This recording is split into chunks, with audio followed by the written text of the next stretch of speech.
Good night. This is B Movie Bandits. The movie I'm going to talk about today, well, today I am re-entering the world of Joe Sherlock, and it's a world I'm very comfortable in because I know I'm always going to have a fun time. But the movie I'm reviewing today is his 2013 horror movie, Creek Woodsman. As usual, I'll have a better look of the cover up there. It says, "The bodies are piling up, the axe is coming down." Now, before I get into my review of Creek Woodsman, what is it about? Well, it is about the small Oregon town of Oak Creek, who was shaken to its core when logger Bud Kendrick went on a killing spree after discovering a terrible secret. Now, a year later, the killings have begun again, and Sheriff TJ, his estranged wife Beverly, Deputy Nathan, and the nosy reporter Don Ashberg must get to the bottom of what's going on while the bodies pile up around them. So what we got here is just a good old-fashioned slasher movie. And much like most of you out there, I'm a huge fan of slasher movies, especially of the 80s. But I love slasher movies from every decade for the most part. And in this day and age, the only place where you can really watch just an old school looking slasher movie is the independent scene. Hollywood's not really making them, um, as much as I would like, and not the people making them are not necessarily slasher movie fans sometimes.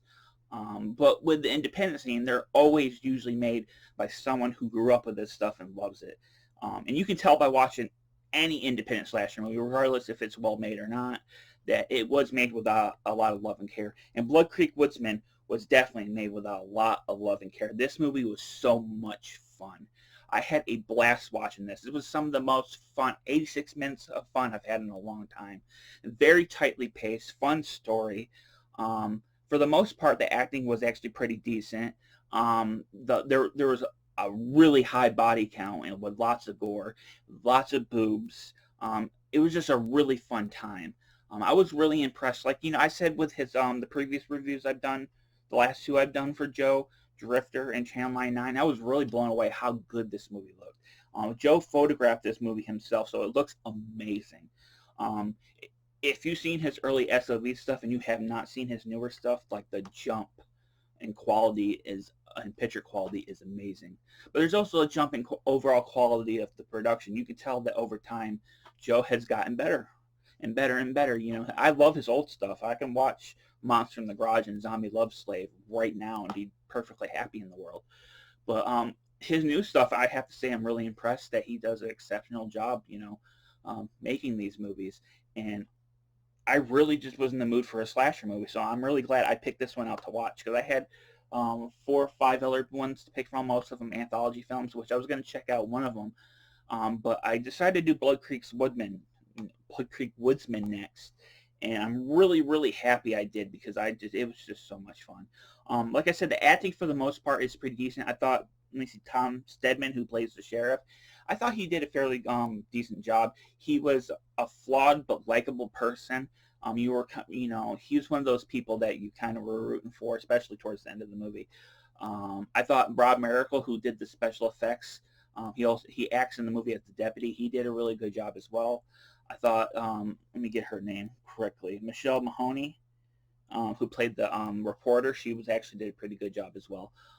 But Tom Stedman, of the entire cast, he's the one I was really, impressed with the most. I thought he did an exceptional job, and he's the lead. So if he didn't do a really good job, the movie kind of would have fell apart probably around him. But he keeps the movie, on the right track. And yeah, you're rooting for his character.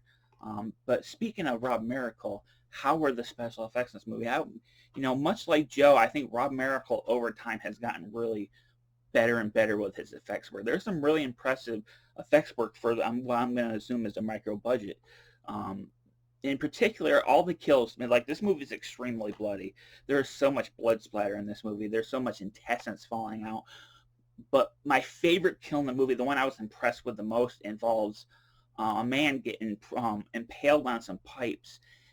But that's not all. The killer decides to take a chainsaw and cut him in half, and you see his intestines falling out. Really, really well done. I was really impressed with it, even though I could tell how it was done. I thought it was really impressive that they went as far as they did. No CGI that I could see, anyways. There was no CGI in this movie. No digital trickery to create the kills. It was just good old fashioned fake blood, fake guts, and a lot of hard work. Not saying digital stuff isn't hard work, but I'm more impressed with practically done gore effects than I am digital. But yeah, the kills were made really, really well done, and the body count is incredibly huge. There's so many characters in this movie that get killed off, and yes, some of them exist solely to get killed, but it's a slasher movie. A lot of slasher movies do that. Friday the 13th Part 5 is one of my favorite Friday the 13th movies, and that movie has a shit ton of characters that only exist to be killed, and I love that movie, so I love this movie as well.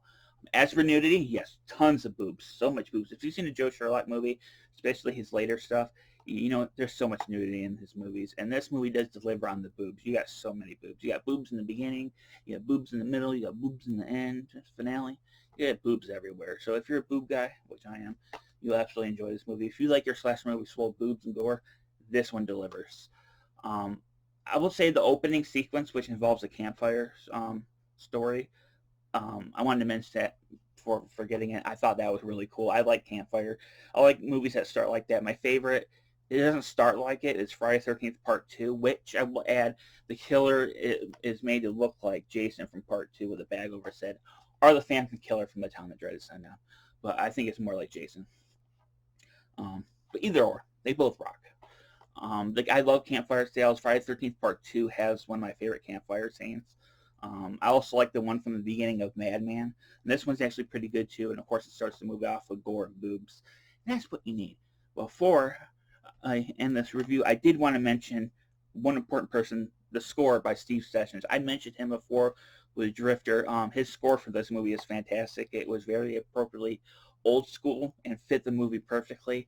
Um, I just found out listening to the commentary that he has directed a few movies, and I should probably did my research beforehand and found that out. But now I'm kind of interested in checking out his movies that he's also directed, because he's a really good composer. Really, really love his work that he's done with Joe so far. So I hope he keeps working with him because he's an awesome composer. But to maybe end this never-ending review, but it's not never-ending. Do I recommend Blood Creek Woodsman? Absolutely. If you are a fan of old school slasher movies, this is for you. If you're a fan of indie horror films, this is for you. And if you're a Joe Sherlock fan, most likely you've already seen this. But if you haven't, I highly recommend it to you because you will have a blast with this. It's a tightly paced, fun 86 minutes of slasher goodness. You will enjoy it.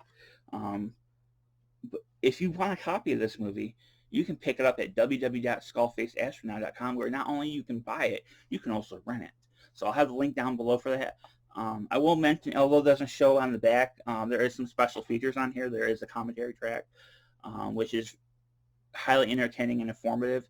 If you've never listened to Joe's tracks before, he always packs in a lot of information, about like the origin of why these John Bowker, who I didn't mention, he wrote this one, about how he wanted to write a body count movie, and it ultimately became Blood Creek Woodsman. There's also 17 minutes behind the scenes footage, which is entertaining. Gives you a good insight on how the movie was made. There's bloopers and then there's trailers, so you get a really packed disc full of extras and a really fun slasher movie. So like I said, www.skullfaceastronaut.com.